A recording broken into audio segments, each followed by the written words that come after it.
esqueço do boa noite. Boa noite, pessoal, né? Já dei boa noite para todo mundo que estava chegando. Hoje a gente terminou de ler todos os capítulos do livro da Elaine Pagels, mas ficou a conclusão do livro. E a conclusão é bem curtinha, ela tem, assim, 7 páginas. Então, eu peguei só uns trechos dela, e vamos falar de algumas coisas dos rumos futuros, o que quero ouvir de vocês, o que vocês têm interesse, né? Claro que a gente não vai estudar qualquer coisa, né?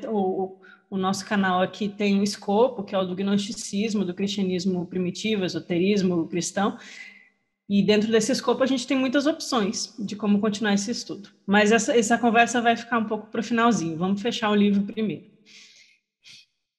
E aí eu também quero saber de vocês, no final, o que vocês acharam do livro, né? Não necessariamente da minha interpretação, que vocês podem também reclamar, se quiserem. Mas o que vocês acharam proveitoso, o conteúdo que a Elaine Pagels traz, se teve exemplos práticos bons, se esclareceu, se mudou a forma de enxergar o gnosticismo cristão, se teve alguma novidade, né? Essas coisas.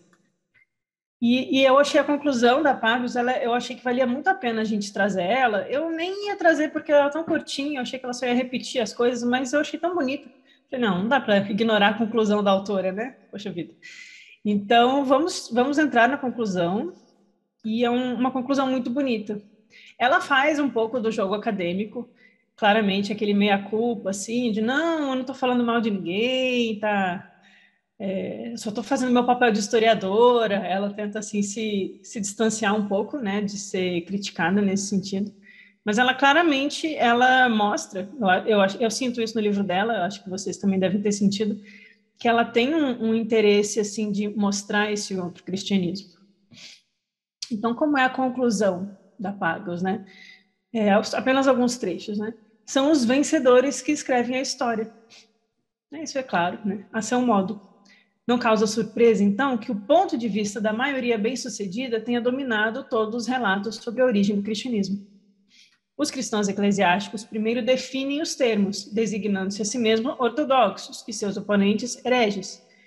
Depois demonstram, ao menos para sua própria satisfação, que seu triunfo era historicamente inevitável, ou, em termos religiosos, guiados pelo Espírito Santo.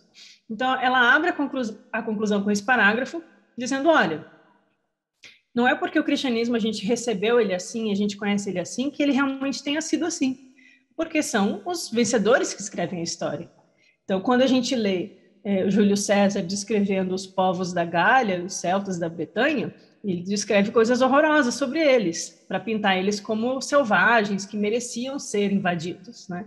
Da mesma forma, quando os ortodoxos escrevem a história do cristianismo, eles vão pintar os gnósticos muitas vezes como eu vi dia desses num vídeo, os cátaros sendo pintados como abortistas, assassinos de crianças que se suicidam, né? Então, assim, existe esse exagero na narrativa, que obviamente não é verdade, pelo que a gente tem de acesso do outro lado, né? Mas toda a história do cristianismo é construída em cima dessa ideia de oposição aos gnósticos. E é muito interessante isso que a Pagels traz, porque ela vai falar que essa ortodoxia que formou a Igreja Católica Romana, esses primeiros padres da Igreja, que hoje são tidos por muitos como santos, né, inquestionáveis, na verdade, eles são uma ortodoxia autoproclamada. Ninguém disse para eles, o que quer dizer ortodoxia, né? Ortodoxa, opinião correta. Eles disseram, nós temos a opinião correta. Ninguém deu esse aval para eles, né? Foi na autoridade autoproclamada. Então, e eles se definiram como nós somos o correto justamente na oposição aos gnósticos. Então, a Pagels, ela diz, e outras historiadoras também entram nessa questão, que eu acho muito válido a gente levantar, que, para bem ou para mal, o cristianismo só é hoje o que ele é por causa dos gnósticos. Porque se não fossem os gnósticos lá trazendo para o debate outras ideias, a ortodoxia não ia ter sentido essa necessidade de definir o seu credo. Se não fossem os gnósticos trazendo outros textos e outras reflexões teológicas, a ortodoxia não ia ter sentido necessidade de fazer concílios e determinar coisas e declarar um cânone e dizer é nisso que nós acreditamos, porque quando eles declaram que Jesus é o verbo que se fez carne, eles estão se opondo à visão docetista que diz que o Cristo é, na verdade, um espírito invisível e não um homem encarnado. Então, é sempre a provocação causada pela existência dos gnósticos, pelo debate dos gnósticos, pelos textos dos gnósticos, que isso foi o que formou a ortodoxia. Então, a igreja, sem a existência dos gnósticos contrapondo ela, não seria nada do que ela se tornou. Percebem a força dos gnósticos nesse momento? Eles perderam o debate, sim, porque eles não tinham estrutura eclesiástica estruturada, né? Eles não tinham uma instituição, eles não tinham poder político, eles não estavam interessados em poder político. Então, ficou complicado para eles vencer materialmente, em termos mundanos, o debate. Mas quando a gente vê em alguns livros que os estudiosos, historiadores, teólogos, etc., eles vão colocar os gnósticos como um movimento herege que surgiu no século II, né, por volta do ano 100, em reação à igreja. E, na verdade, muitos acham hoje em dia que é o contrário, que a igreja surge rebatendo os gnósticos. E, portanto, os gnósticos, eles não surgiram no século II. Eles sempre existiram. Nesse ponto de vista que eu tento trazer aqui, que eu acho que é o ponto de vista da Pagels também, Jesus foi um gnóstico. E havia um gnosticismo antes de Jesus. E, portanto, a gente não pode dizer que o gnosticismo é uma heresia, porque o gnosticismo não depende de Irineu. O Irineu que foi debater com os gnósticos. O gnosticismo não depende do Tertuliano. Eles já tinham textos antes do Tertuliano ter nascido. Isso muda um pouco a nossa perspectiva e faz a gente pensar como talvez tivesse sido muito diferente o que a gente entende por cristianismo hoje, se não tivesse tido essa instituição fortalecida que a gente chamou de igreja. Talvez a gente nem chamasse de cristianismo, talvez a gente tivesse uma escola de mistérios, como a gente tem os eleusios, os pitagóricos, né, o zoroastrismo e outros, né, os neoplatônicos, a gente teria os gnósticos.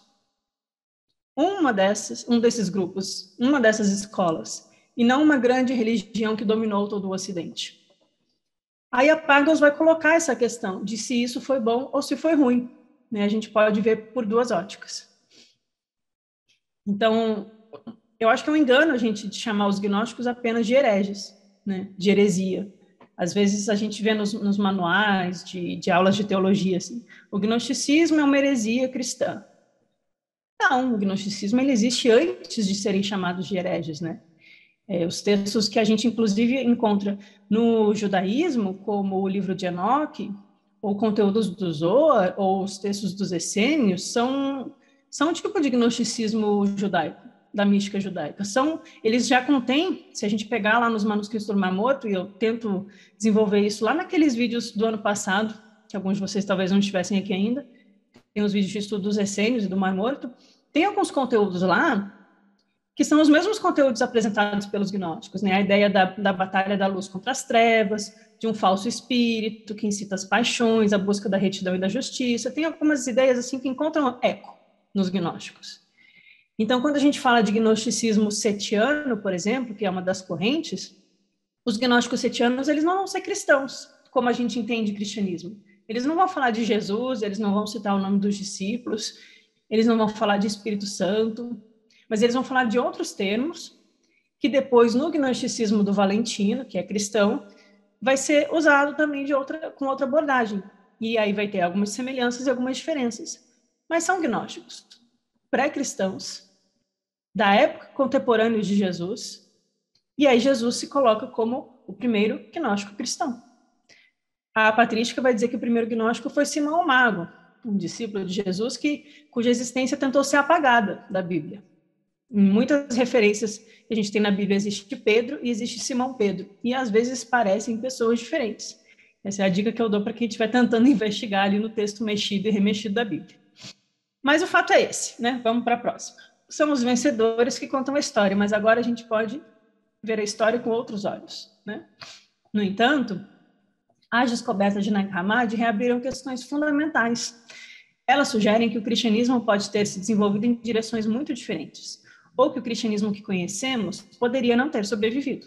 É o que eu estava comentando. Se o cristianismo tivesse permanecido multifacetado, provavelmente teria desaparecido junto com diversos cultos religiosos da antiguidade. Multifacetado por quê? Porque o cristianismo gnóstico da Síria era diferente do setiano, que era diferente do valentiniano, dos ofitas no Egito e assim por diante, né? E eram grupos pequenos. O que tornou tudo grande foi a instituição da igreja, né? Acredito que devemos a sobrevivência da tradição cristã à estrutura organizacional e teológica que a igreja emergente desenvolveu. Tertuliano dizia que hereges e filósofos preocupavam-se com as mesmas questões. As questões que convertiam as pessoas em hereges eram, segundo ele, as seguintes. Então, pela visão do Tertuliano, um padre da igreja desses primeiros séculos, o que faz uma pessoa ser convertida em herege? E hereges e filósofos têm as mesmas questões. Então, ele está equiparando os gnósticos, os hereges, aos filósofos. Eu achei muito interessante. O que faz alguém ser um herege? Questionar qual a origem da humanidade, como ela se originou, de onde surgiu a maldade, por que há mal no mundo, que são questões que os gnósticos levantam. O Tertuliano insiste, né, pelo menos antes daquela ruptura que ele tem com a igreja. Lembra que no final da vida ele mesmo se juntou aos montanistas e foi chamado de herege.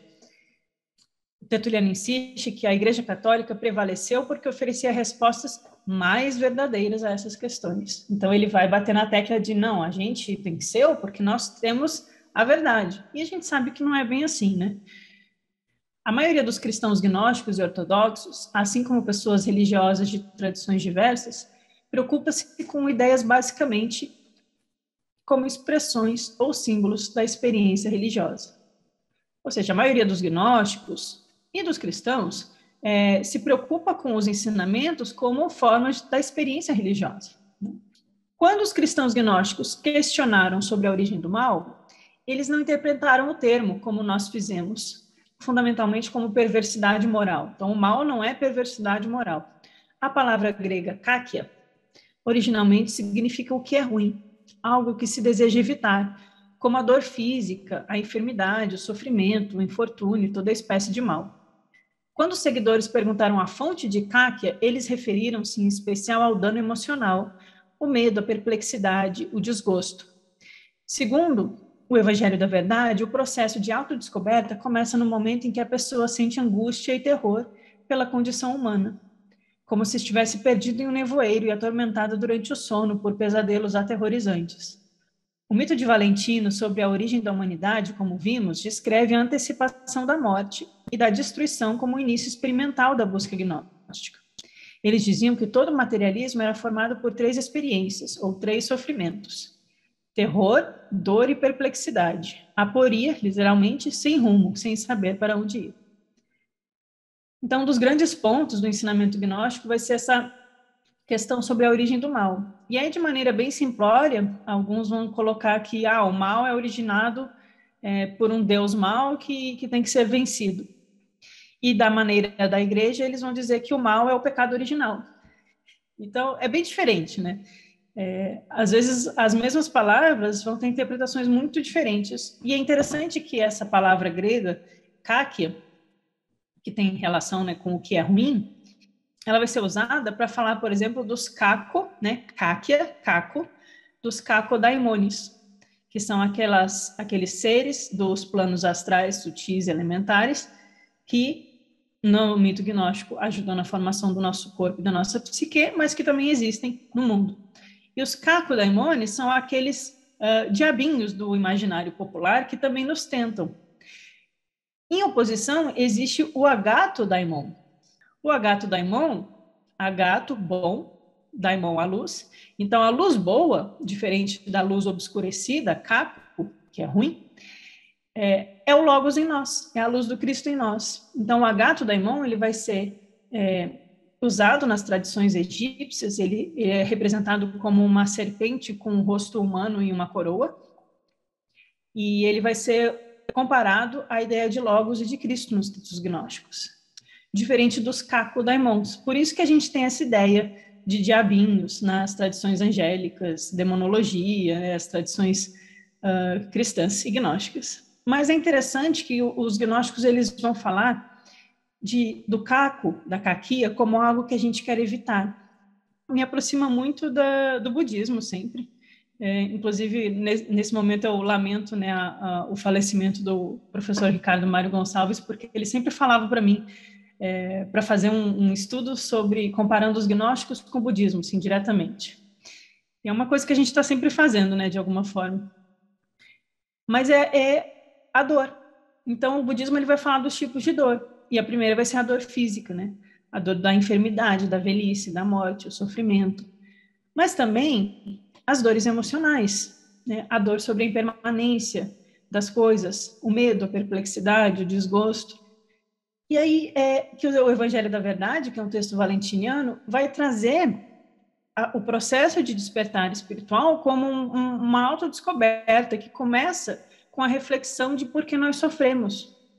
Né? Começa com o sofrimento, não no sentido de, olha, como é bom sofrer, mas é o sofrimento e essa percepção de que estamos em constante sofrimento físico e emocional que vai fazer o buscador, né, ao sentir angústia e terror, e se sentir perdido nesse nevoeiro e atormentado por um sono, é nesse momento que a gente vai querer despertar.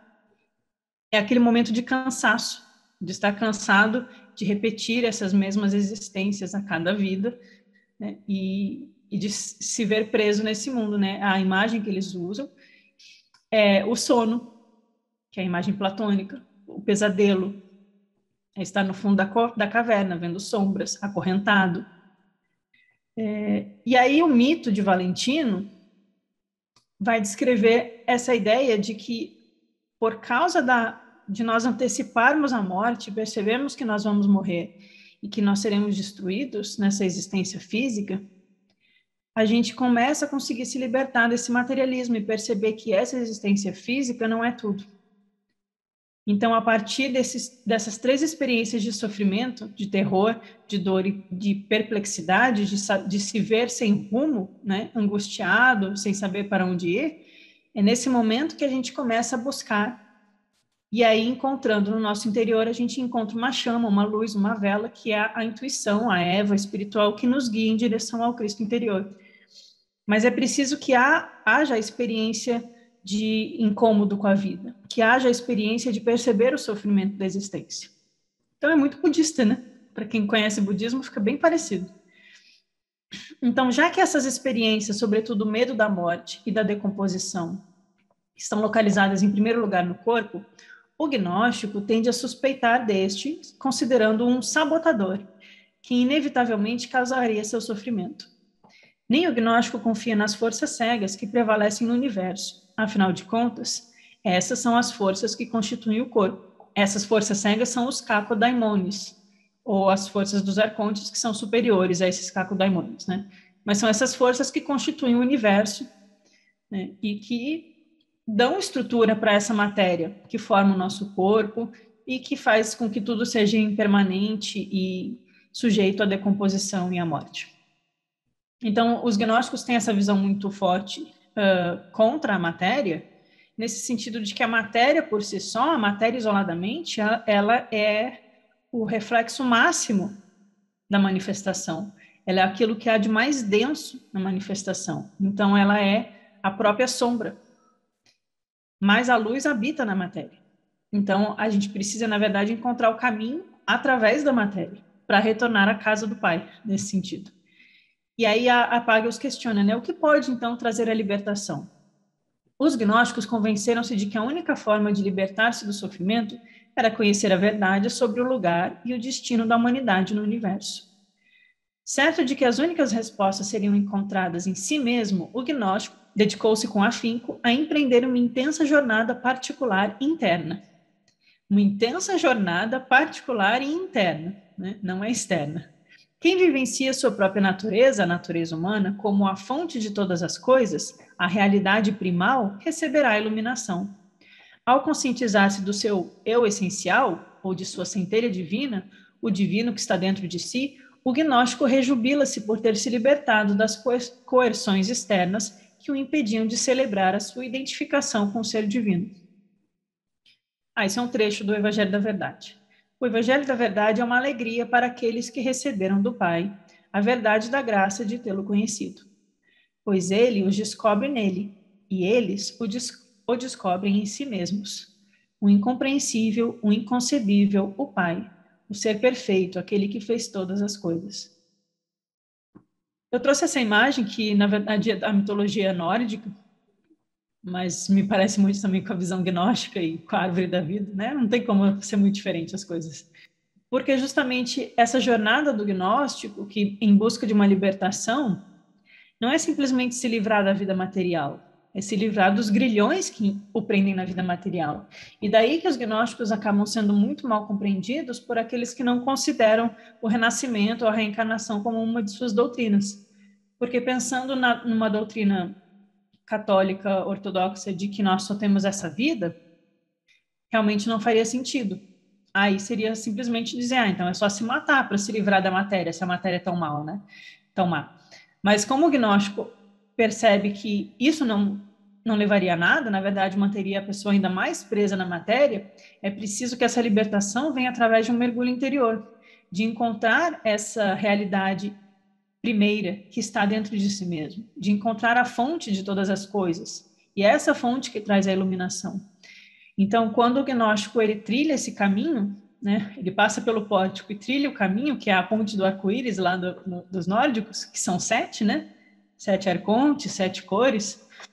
Ele chega nos mundos superiores, onde existem os verdadeiros deuses.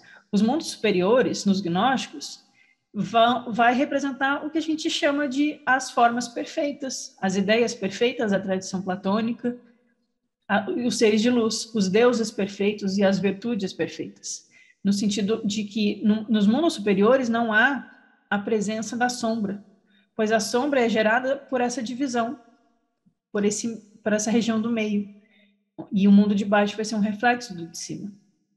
Então, o gnóstico, ele não está fugindo do mundo no sentido de simplesmente fugir da matéria, ele está buscando a sua raiz, ele está buscando a sua origem.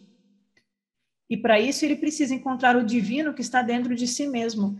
E esse encontro com o divino em si mesmo traz, na verdade, júbilo, alegria. Porque, na verdade, é uma libertação das coerções externas, dos grilhões dos arcontes, das correntes da caverna, né? Da ilusão, do que nos engana, do que nos distrai. Então, estar liberto, na verdade, é uma alegria. Pois aí, ao estarmos libertos, nós recebemos a graça, a gnosis, a bondade e todas aquelas virtudes perfeitas que estão em nós e precisam ser simplesmente desveladas. Aqui um comentário da Pagas que eu achei interessante. Apesar do renomado estudioso britânico Arthur Darby Nock ter declarado que o gnosticismo não envolve o repúdio à sociedade, mas deseja concentrar-se no seu interior, o gnóstico segue um caminho solitário. Segundo o Evangelho de Tomé, Jesus louva sua solidão. Abençoados são os solitários e os eleitos, pois encontrarão o reino, porque pertencem a ele, e a ele retornarão. Essa solidão provém da insistência dos gnósticos na primazia da experiência imediata. Ninguém podia dizer ao outro qual caminho seguir, o que fazer, como agir. O gnóstico não podia aceitar como fé as palavras alheias, exceto como uma medida temporária, até que achasse o seu próprio caminho. Pois, como o professor gnóstico Heráclito disse, as pessoas, em um primeiro momento, acreditam no Salvador, influenciadas por outras.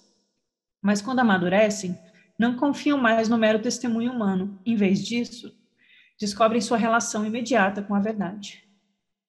Nesse sentido, da busca solitária, do só com o solitário, como Plotino colocaria a união do só com o solitário, ou essa visão de que abençoados são os solitários, os eleitos, porque esses encontrarão o reino, pode soar para os nossos ouvidos com uma interpretação mais externa, como se fosse uma ode à solidão ou ao isolamento social, mas não é isso, na minha opinião, não é disso que o texto está falando.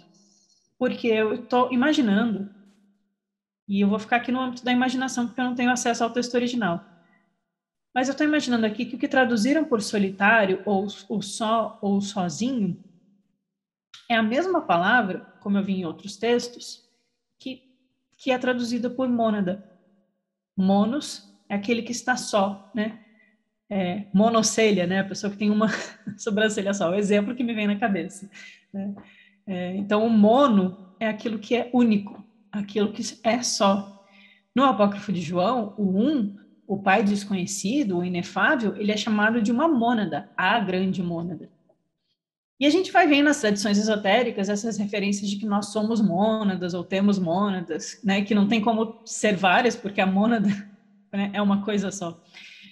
Então, eu acho que talvez esses textos, como o do Evangelho de Tomé, esteja falando do solitário como a mônada. Então, abençoados aqueles que encontraram a sua mônada. A palavra monge ou monasticismo vem disso. Os mônacos é aqueles que se isolam, que se colocam solitários.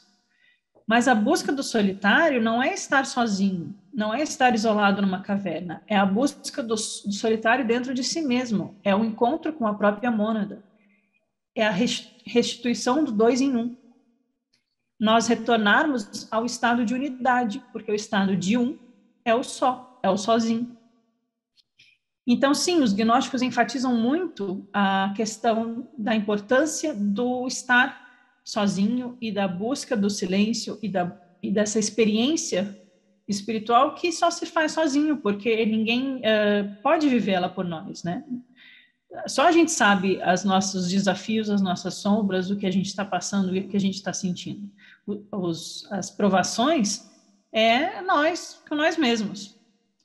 Mas a gente pode ter um grupo que nos apoie, a gente pode ter amigos espirituais e a gente pode não estar isolado socialmente e nem se sentindo solitário. A gente pode estar se sentindo num coletivo que nos acolhe, que nos abraça, mas a busca sempre vai ser solitária nesse sentido. E aí o gnóstico aqui, o Heracleon, que é da escola de Valentino, ele vai comentar essa questão das pessoas acreditarem ou serem influenciadas, né? Então ele vai falar, primeiro as pessoas acreditam no Salvador e são influenciadas pelo que elas ouvem, depois elas amadurecem, depois elas têm um testemunho próprio, né? Tem até um texto gnóstico chamado Testemunho da Verdade.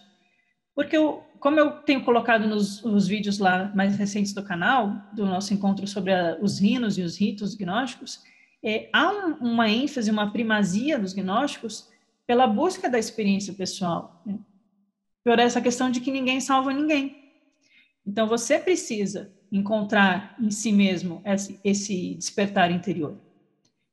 E só através do mergulho interior você amadurece, você tem um vislumbre e encontra essa sofia, essa sabedoria. E aí a gente tem aqui a figura do Salvador, que pode ser interpretada de duas formas. O Salvador, ele funciona como aquele irmão mais velho, aquele mestre, aquele instrutor, o hierofante, o iniciado que está acima no caminho do que você, né, está mais adiantado, e é capaz de ser um instrutor, de ser um professor na sua jornada, de ser um iniciador, como Jesus inicia João na caverna. Então, existe essa figura do mestre. A devoção ao mestre, a devoção ao instrutor, ela faz parte de uma jornada espiritual que aqueles que estão buscando um despertar de sabedoria, eles acabam fazendo parte de escolas esotéricas, de grupos de buscadores. Então, no Oriente, a gente tem muito forte a questão da Guru Yoga, da devoção ao Guru e do respeito ao mestre. E a gente vê que os discípulos tinham isso com Jesus nos relatos, ou nos hinos gnósticos, a gente tem a ideia de um iniciador. O discurso sobre a oitava e a nona, que na verdade é um texto mais hermético, tem aquele que está tendo a experiência e tem o iniciador. Nas 3 estelas de Sete, tem o dositeu que registra e o que tem a experiência e aquele que é iniciado. Então, assim, ele sempre tem essa figura de alguém que facilita a experiência, que não vive a experiência por você, mas facilita com que ela aconteça. Isso é uma visão do Salvador. O Salvador como alguém que tem um patamar de sabedoria e despertar espiritual e que trabalha como um auxiliar e tem alunos, mas também agora eu vou fazer uma outra visão de Salvador, que é a visão do Salvador interior, que é o próprio Cristo, que é o Filho do Homem nesse sentido simbólico, o Filho do Homem no sentido metafísico, é o Cristo interior. E o Cristo é o Salvador, é o Poimandres, ele é o pastor das almas, ele guia as almas. Ele não é uma pessoa, Ele não é um homem encarnado, nem um espírito, nem alguém que já morreu, ele não é uma entidade. Ele é uma força cósmica. É como se fosse um tipo de divindade, né? Lembrando aqui das divindades, é um tipo de divindade solar, salvadora. Então, o salvador, ele pode ser um Mahatma, um Bodhisattva, um mestre de sabedoria, como alguém que realmente trilhou esse caminho, ou ele pode ser a ideia do salvador interior. E essa ideia é desenvolvida mais tarde no esoterismo ocidental como a ideia do santo anjo, ou santo anjo guardião, que é basicamente esse nosso aspecto superior da alma, né? Teosoficamente a gente poderia dizer que é Atma Buddhi, ou o Cristo em nós, né? Esse aspecto superior da alma que é capaz de inspirar a nossa mente, se a gente for capaz de ouvir. Então, o gnóstico, ele pode ter um mestre externo, mas ele também sempre vai estar ouvindo o mestre interno. E um bom mestre externo vai te ajudar a te dar ferramentas ou ensinamentos que te auxiliem a encontrar o seu mestre interno, o seu salvador interno. Não sei se ficou muito confuso, mas eu queria trazer essa ideia de que existem essas duas visões de salvadores quando a gente fala de gnosticismo. Sim, e aí quando o gnóstico aqui no finalzinho não confiam mais no mero testemunho, mas descobrem sua relação imediata com a verdade. Aí a gente vai falar de fé dentro do gnosticismo. E aí muitos autores vão colocar assim que o cristão da igreja, ele tem fé, ele é crente, né? Ele acredita. E o gnóstico não, o gnóstico ele sabe, né? Gnose, conhecimento, não conhecimento factual, conhecimento das realidades superiores, né? Das verdades e das luzes do pleroma. Mas esse conhecimento, ele gera uma fé. E aí a gente pode falar de pistes, né? Piste Sofia, a fé da sabedoria. Porque quando a gente desperta a sabedoria, a gente tem a qualidade de fé. Não porque alguém nos disse, não porque é uma crendice, não porque a gente simplesmente escolheu acreditar emocionalmente em algo, mas por ter despertado essa sabedoria, a fé no sentido de uma confiança na veracidade daquela experiência se torna natural. Então, quando os gnósticos falam de fé, eles estão falando desse sentimento de convicção, que não é uma convicção arrogante do intelecto que sabe muita coisa, é uma convicção de eu sei porque eu vivi. E aí, muito cuidado, porque às vezes a gente vive coisas que balançam com emoções e sentidos astrais, e isso pode confundir a gente. A fé dos gnósticos tem relação com Sofia, e a Sofia está na oitava acima, ela está na Ukdod, ela está no pleroma. Então é preciso a gente transcender os sentidos comuns para encontrar a verdadeira fé, né? Então, quem segue um testemunho indireto, mesmo o testemunho dos apóstolos e das escrituras, poderia receber a censura que Jesus fez aos discípulos quando eles citam os profetas.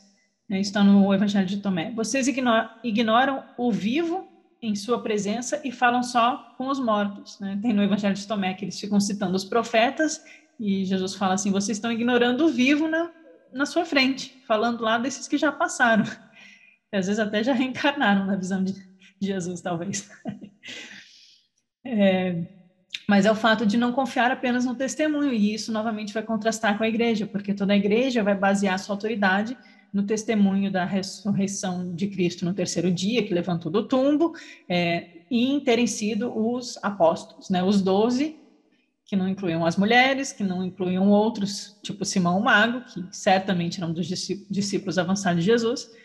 Então, enquanto a igreja vai falar de há um testemunho e você precisa acreditar, os gnósticos vão falar, não fique só ouvindo testemunhos indiretos, busquem o vivo, que vos fala agora, e o vivo dentro de si mesmos. Apenas com base na experiência imediata, alguém poderia compor poemas, e relatar visões e mitos, e entoar hinos que os gnósticos prezavam como prova de que alguém realmente alcançara a gnose.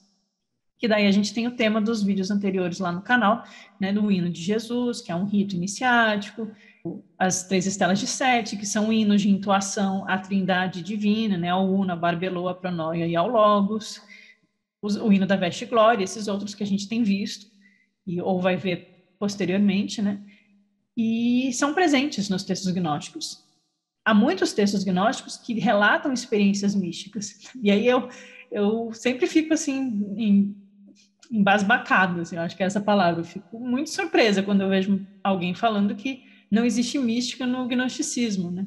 Quando existem textos que falam da experiência unitiva, da experiência de contemplação do um, de chegar à nona e contemplar a décima, né? De viver o pleroma em si mesmo, né? E todos esses caminhos de ascensão espiritual que passam pelos portais, né? E constrói o corpo de luz, e constrói a carruagem, aqui no caso essa imagem aqui é das recalotes, que é da mística judaica, mas tem relação com essa carruagem que a gente constrói, o corpo de luz, e tem a visão gnóstica de que Jesus recebeu uma veste de luz quando ele se tornou ressurrecto em vida, que não tem nada a ver com a crucificação, né? Então, é preciso essa busca da experiência imediata, e por isso os gnósticos, ao invés de se basear só no testemunho dos apóstolos, como a igreja fazia, eles continuaram nos séculos seguintes acreditando que dentre eles alguns poderiam também se tornar como Cristo. E aí eles vão redigir hinos, vão redigir textos iniciáticos, textos esotéricos, textos com liturgias, descrevendo essas experiências interiores. Claro que tudo isso tem que ser lido e feito com muito discernimento, não é? Não é qualquer experiência que é uma experiência espiritual. Mas vale a pena a gente checar nos textos, né? Comparadas a essas realizações, todas as outras desvanecem. Se os muitos, né, as pessoas sem iluminação, acreditavam que conseguiriam realizar-se na vida familiar, nas relações sexuais, nos negócios, na política, no emprego normal ou no lazer, o gnóstico rejeitava essa crença como uma ilusão. E aí a gente sempre volta naquela história de não é você se privar de alegria na vida ou das experiências, né? Alguém comentou no meu canal um dia desses, eu rejeito todas as coisas do mundo, como os gnósticos, mas eu nunca abro mão da experiência. Mas não é abrir mão da experiência, é você se perguntar quanto de experiência você precisa, repetida, para se cansar dela. Quantas vezes a gente vai precisar ter a mesma experiência? De desapontamento, de sofrimento, de perceber que a gente se engana, de ficar impaciente, de ficar com raiva, de desejar o que a gente não pode ter, de se sentir sempre insatisfeito. Quanto disso a gente precisa viver para perceber que esse não é o caminho de uma libertação, da verdadeira liberdade, de uma felicidade, de uma eudaimonia, né? Aquela satisfação que realmente preenche a vida. Então, o gnóstico, ele rejeita isso como um desapego, não como uma proibição. Ele fala assim, eu já cansei de tudo isso. Agora eu quero entender por que eu estou sofrendo e eu quero me livrar disso. Alguns gnósticos rejeitavam completamente as atividades do mundo. Então, alguns eram mais radicais, né, nesse sentido. Outros, como os valentinianos, casavam-se, criavam filhos, trabalhavam em empregos normais, mas, isso é apaga eu dizendo, como os devotos do budismo, consideravam todas essas questões como secundárias ao caminho solitário e interno em direção à gnose. Se os gnósticos insistiam em que a experiência original do mal sentida pelo homem envolvia um sofrimento emocional, os ortodoxos discordavam. Relembrando a história de Adão e Eva, eles explicavam que a humanidade descobriu o mal por meio da violação do homem da ordem natural, essencialmente boa. Isso é os ortodoxos, né? Os ortodoxos interpretavam o mal, kakia, basicamente em termos da violência contra os outros, assim dando uma conotação moral à palavra, e eles reviram o código mosaico que proibia a violação física de outros, né? Não roubar, não matar, não cometerás adultério, aqueles mandamentos.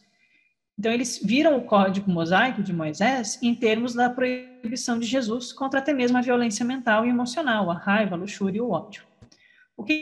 Eu até achei um pouco confuso esse parágrafo, eu li ele mais de uma vez, assim, para tentar entender o que a Pagos está querendo dizer. O que vocês acham?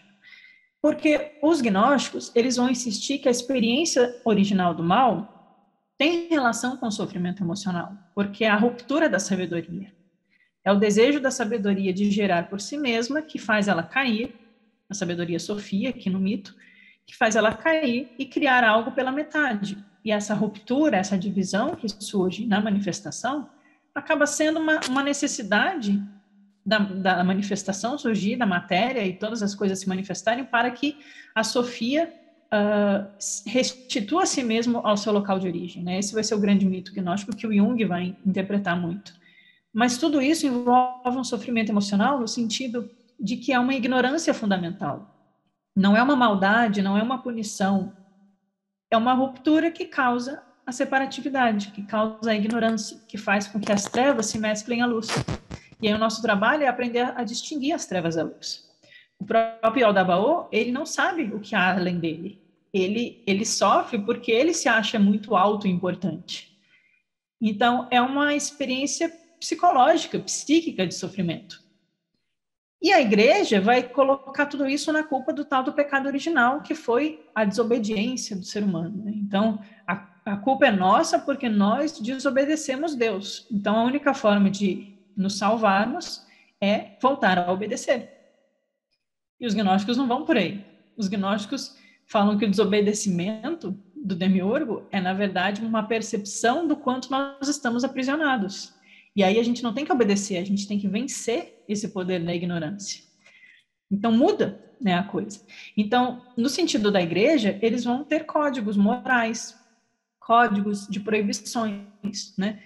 Não matar, não roubar, não cometer adultério. Mas mesmo aqui a Epágras está enfatizando que as proibições de Jesus, né, contra aquilo que é mental e emocional, é no sentido repressivo.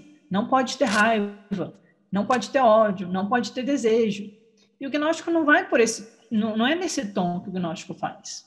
Ele fala, investigue esse desejo e veja que ele é fruto da influência dos arcontes em você. Não pode, não é proibido. Não é por autorrepressão, é por libertação, são coisas diferentes. É um pouco assim que eu vi esse parágrafo. Então, concordando que o sofrimento humano... essa pintura é do William Blake, ele tem várias pinturas do Adão e Eva, né? Do Éden. Concordando que o sofrimento humano advinha da culpa do homem, os cristãos ortodoxos afirmavam a ordem natural. Planícies, desertos, mares, montanhas, estrelas e árvores constituíam um meio ambiente propício para a humanidade. Como boa parte dessa boa criação, os ortodoxos reconheciam os processos da biologia humana. Tendiam a confiar e ratificar a sexualidade, ao menos o casamento, né? Que é muito influenciado pela tradição judaica, que você tem que casar e se multiplicar, né? Tá meio que na lei. E aí as mulheres não podiam estudar, porque tinham que ser mães e donas de casas, né? E a Madalena questiona tudo isso, deu um problemão. Então a ortodoxia, né? Ele ratifica isso. A procriação, o desenvolvimento do homem.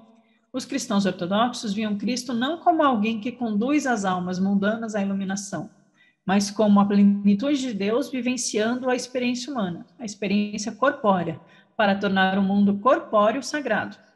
Percebem que são... eu não acho que está totalmente errado, porque eu acho que, inclusive na metafísica gnóstica, a luz vem ao mundo.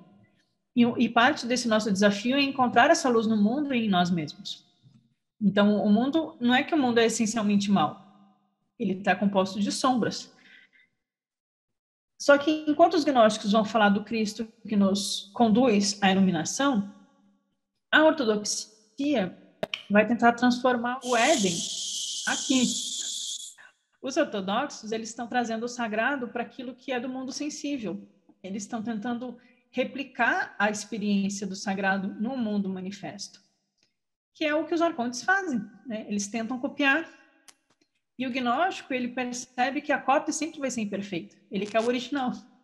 Um pouco isso que eu enxergo. Entretanto, não é apenas a história de Cristo que torna a vida sagrada. A Igreja Ortodoxa gradualmente desenvolveu rituais para sancionar acontecimentos importantes da existência biológica, né? A partilha da comida na Eucaristia, a sexualidade do casamento, o nascimento, o batismo, a doença, a extrema-unção, a morte nos funerais. Só que esses ritos, eles fazem parte da experiência humana e boa parte desses ritos também são gnósticos, né? A Blavatsky tem um texto que eu acho muito interessante, que é As Origens do Ritual na Igreja e na Maçonaria, que ela mostra um pouco as origens pagãs e mistéricas de rituais que foram apropriados pela Igreja Romana. Então, a partilha da comida, a Santa Ceia, tudo isso a gente tem nos essênios, não é invenção da Igreja, né? A gente tem antes. A questão do casamento sagrado é a Sofia com Cristo, é a questão simbólica da alma que se une ao seu amado. E isso é replicado como símbolos na nossa ritualística da existência, né? Que o ser humano ele é muito afeito a ritos e símbolos. Então, isso não é uma coisa que é só da igreja, né? A gente vê isso também, por exemplo, no Evangelho de Filipe, a Eucaristia, tem o batismo, tem essas consagrações também, só que com uma outra interpretação. Enquanto o gnóstico vê a si mesmo como um entre 1000 e 2 entre 10.000, ou muitos serão chamados e poucos os escolhidos, né? O ortodoxo sente-se um membro da família humana comum, um integrante da Igreja Universal. Segundo o professor Helmut Kester, o teste da ortodoxia é se ela é capaz de constituir uma igreja ao invés de um clube, uma escola ou uma seita, ou apenas uma série de indivíduos com preocupações religiosas. Ou seja, eu não vejo mal nenhum em você se sentir membro da família humana, né? Nós somos interligados, nós somos interdependentes.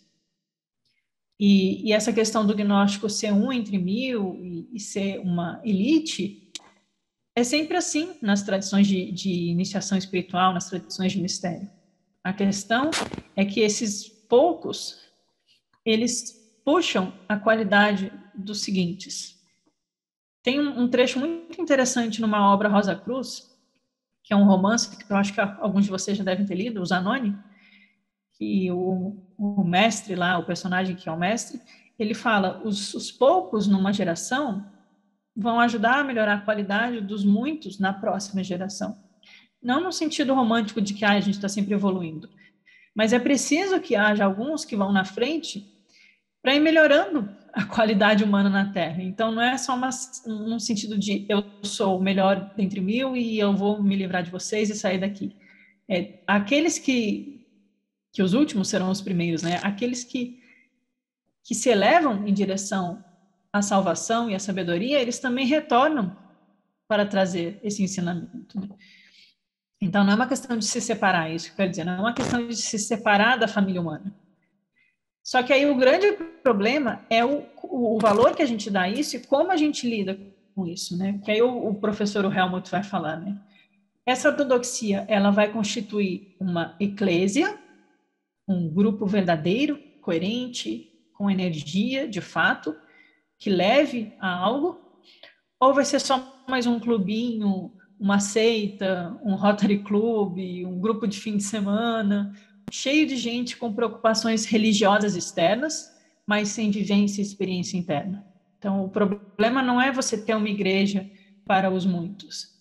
O problema é você transformar isso numa dessas hoje em dia, assim, que é só ficar fazendo rito, mas sem ter a experiência interior. E aí a Pagels continua. Orígenes, o mais brilhante teólogo do século III, lembrando, Orígenes era colega do Plotino, os dois foram discípulos do Ammônio Sapiens. Orígenes expressou, embora tenha sido suspeito de heresia, o seu ponto de vista ortodoxo, ao declarar que Deus não teria oferecido um caminho para a salvação acessível somente à elite intelectual ou espiritualizada. O que a igreja ensina, afirma, deveria ser simples, unânime e acessível a todos. E daí a nossa sensibilidade de perceber que os ensinamentos eles podem ter grau de aprofundamento.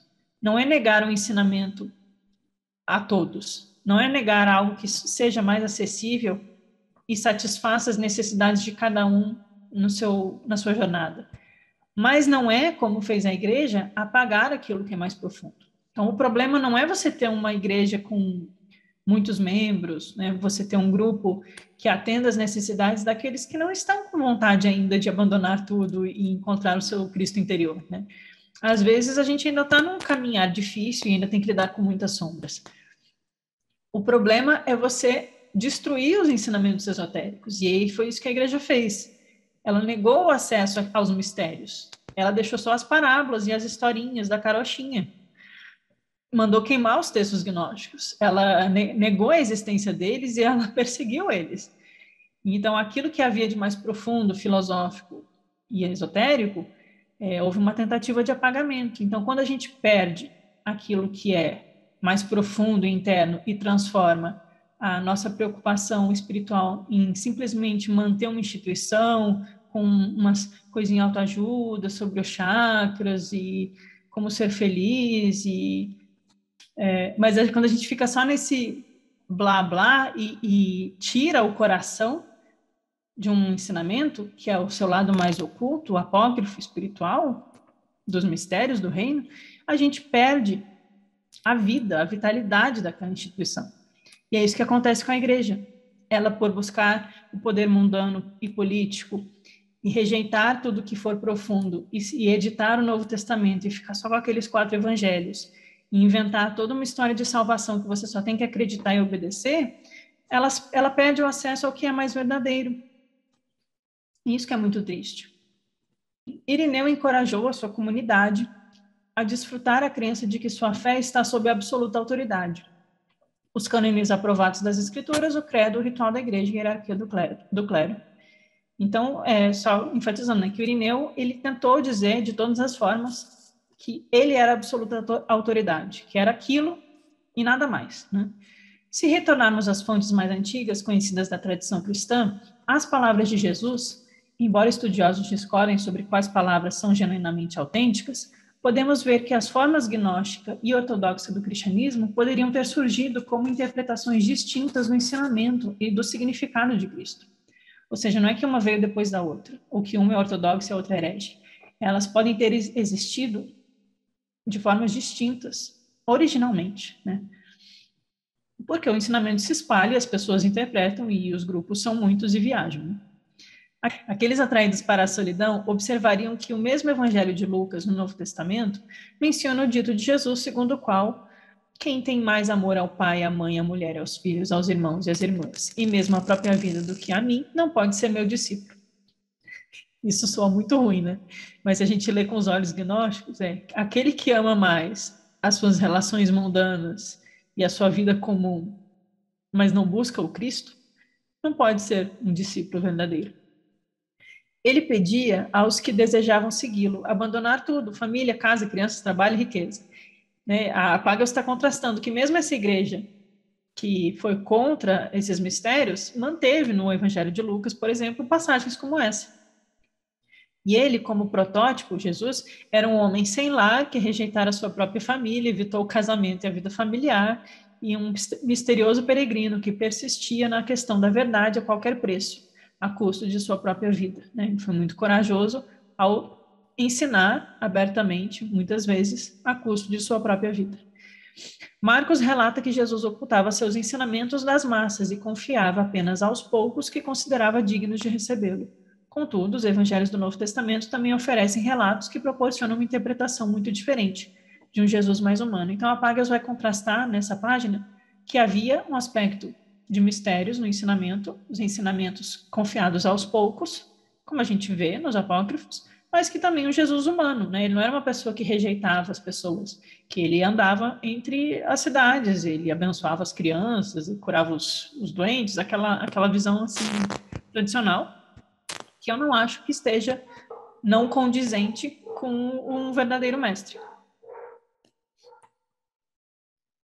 Vou só mutar aqui. Pronto. Podemos continuar? Escreveu, né, os irmãos Karamazov. E nessa história, inclusive, é um trecho que é citado nas cartas dos Mahatmas. Para quem gosta, né, esse livro é citado justamente por causa desse trecho. Eles vão falar do grande inquisidor, né, que havia um grande inquisidor de volta na Espanha e que Jesus teria voltado, e aí ele foi perseguido e preso pelo grande inquisidor. É muito interessante o diálogo que o Dostoiévski elabora, e é justamente isso, né? A visão de um Cristo rejeitado pela igreja. Qual é o Cristo do Dostoiévski? Desejava o amor liberto do homem que o seguiria livremente, né? Ele gostaria que as pessoas seguissem o ensinamento por liberdade e não por coerção, não por medo.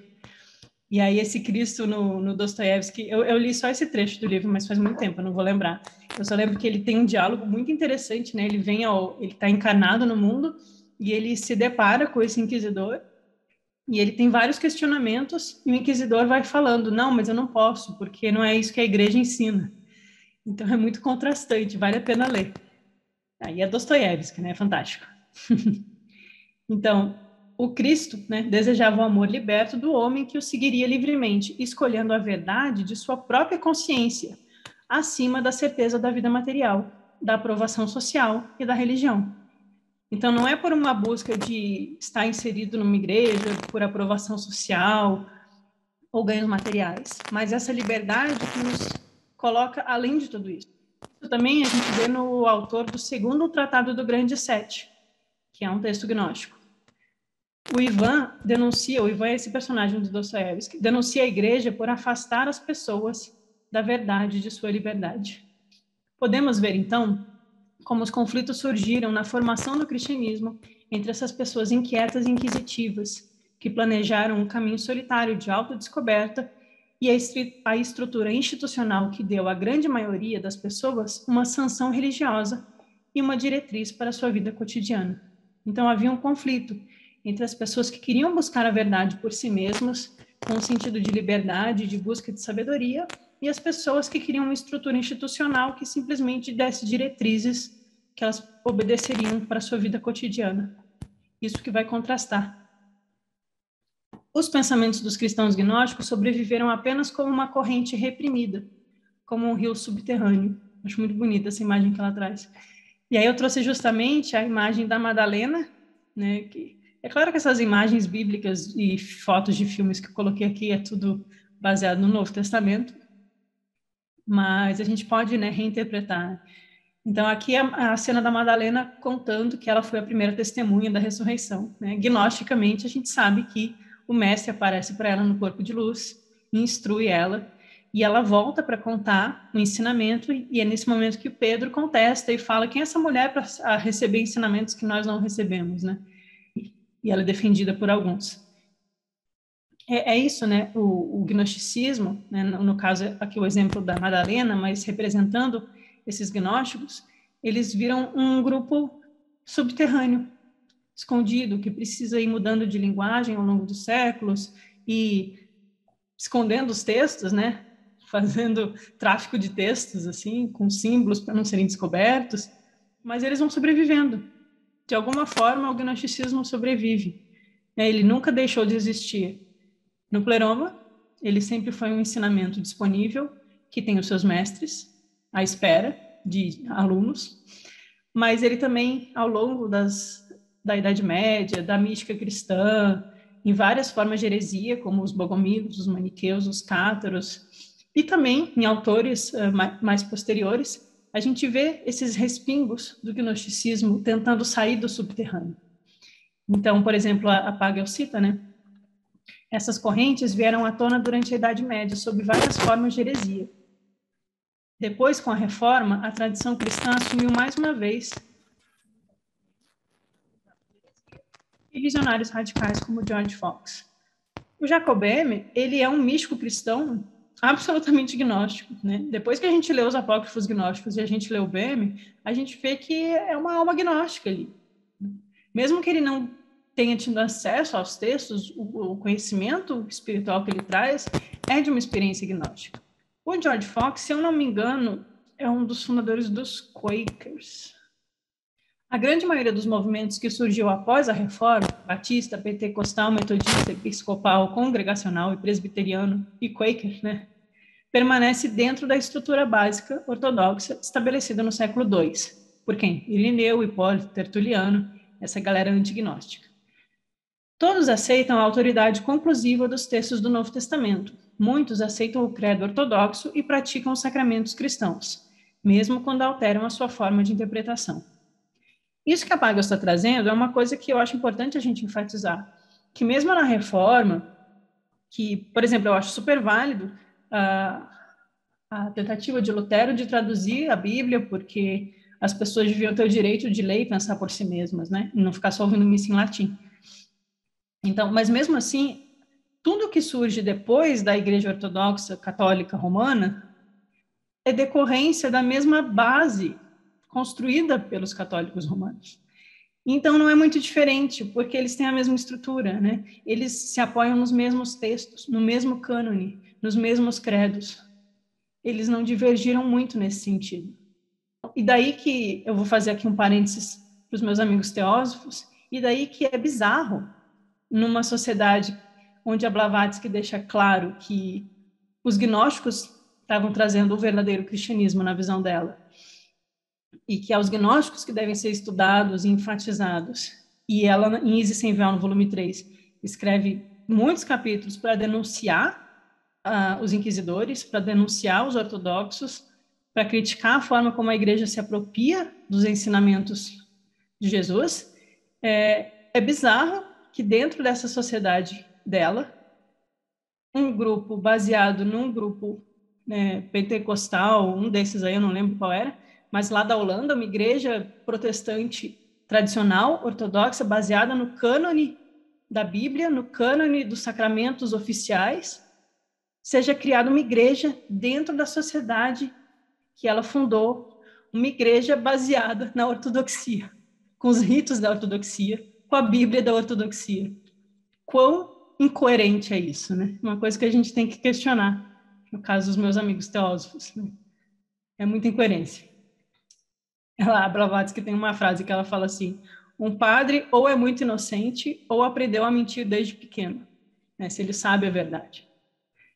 Mas o fato é, se tudo isso que surge pós-reforma se baseia na ortodoxia e se a corrente gnóstica é reprimida ao longo dos séculos, perseguida, e só consegue vir à tona com respingos de sociedades secretas, Jacobeme, místicos, Rosa Cruzes, um pouco na maçonaria, um pouco nos templários, se o gnosticismo só consegue sobreviver assim, e mesmo assim a gente consegue ter acesso nessas formas, o que dizer então quando esse rio subterrâneo jorra numa cachoeira e surgem 48 textos inéditos na biblioteca de Nag Hammadi, com textos gnósticos do século II, redigidos em copto, para a gente ler e para a gente descobrir por nós mesmos, livres da igreja, livres da perseguição e sem inquisidor para nos matar. Como isso faz diferença agora? Então, a Pagels diz, agora que as descobertas de Nag Hammadi fornecem uma nova perspectiva sobre esse processo. Quando Muhammad Ali, foi o camponês, quebrou aquele jarro, esse jarro aqui, cheio de papiros no penhasco próximo a Nag Hammadi e desapontou-se por não encontrar ouro, jamais poderia imaginar as implicações dessa descoberta acidental. Caso tivessem sido achados 1000 anos antes, os textos gnósticos provavelmente teriam sido queimados como hereges. Mas eles permaneceram escondidos até o século XX, quando nossa experiência cultural nos proporcionara uma nova abordagem das questões que eles suscitariam. Hoje, lemos os textos com um enfoque diferente, não apenas como loucura e blasfêmia, mas como os cristãos dos primeiros séculos os viram, uma poderosa alternativa à tradição cristã ortodoxa. Só agora começamos a refletir sobre as questões com as quais eles nos confrontam. E assim ela fecha. Só agora a gente pode pensar e ler e estudar esses textos livremente, né? E então é como se tivesse sido providencial que eles surgiram no século XX e não antes. Porque antes a igreja ainda tinha muito poder. E talvez eles não conseguissem chegar ao público. No século XIX surgiram outras pequenas descobertas, que é inclusive a Blavatsky cita, alguns estudiosos alemães citam, o Carl Schmitt, o Mead, que é o Pistis Sophia, que é um texto super importante, tem um trecho do Evangelho de Maria Madalena, tem fragmentos em grego do Evangelho de Tomé, no século XIX. Então, no século XIX, começou-se um estudo de quem são esses gnósticos. E começa a surgir, em termos de teologia, arqueologia e historiografia, um estudo mais sério de tentar entender quem eram esses grupos chamados assim gnósticos ou hereges, etc.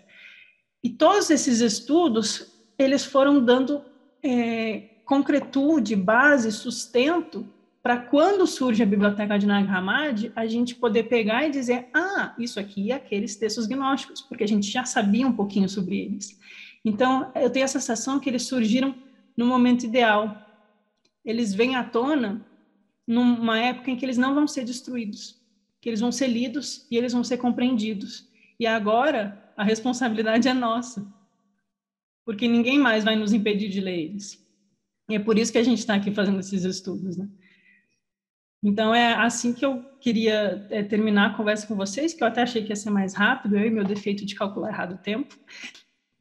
Acabamos oficialmente a conclusão do livro, mas a Pagels, ela acaba assim, olha, aconteceu tudo isso, teve todas essas discussões, todas essas divergências entre os grupos, E tudo isso foi proibido por muitos séculos, mas agora a gente pode pegar essa biblioteca e ler.